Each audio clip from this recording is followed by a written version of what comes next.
starting to heat up in Matthew 21.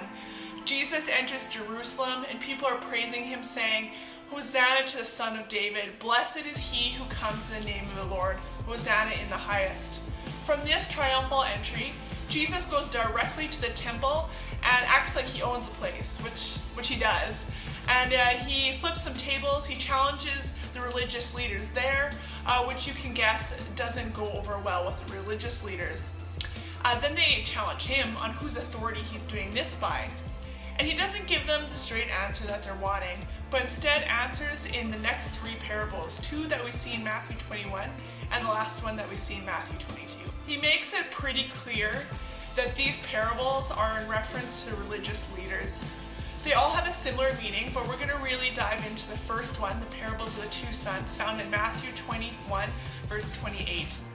It's a parable of two sons, and this first son, when the dad asks him to go work in the vineyard, he tells his dad, "No, I'm not going to do that," but then changes his mind and actually goes and works in the vineyard. The second son says, "Yes, sir, I will do that," but then he actually doesn't end up going to work in the vineyard like his dad had asked. Which one does the will of the Father, Jesus asks? And he goes on to explain that those who seem to be saying no to God, but then after they encounter Jesus and change their lives and follow him, those are the ones doing the will of the Father.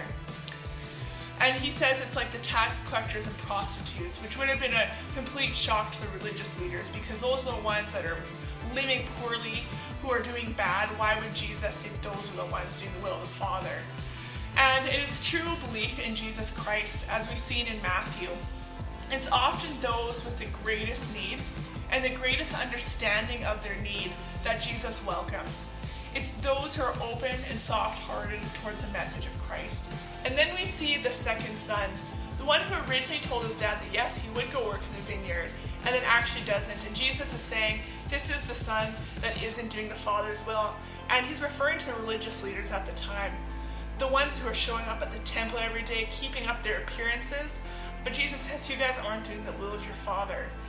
And my question to you guys is, we usually relate with one or the other. Maybe we're saying no to God right now, but there's still opportunity for us to say yes. Some of us are saying yes, but our hearts aren't aligned with Christ. So where are you guys at? Take a moment today and just pray about it and seek God in that.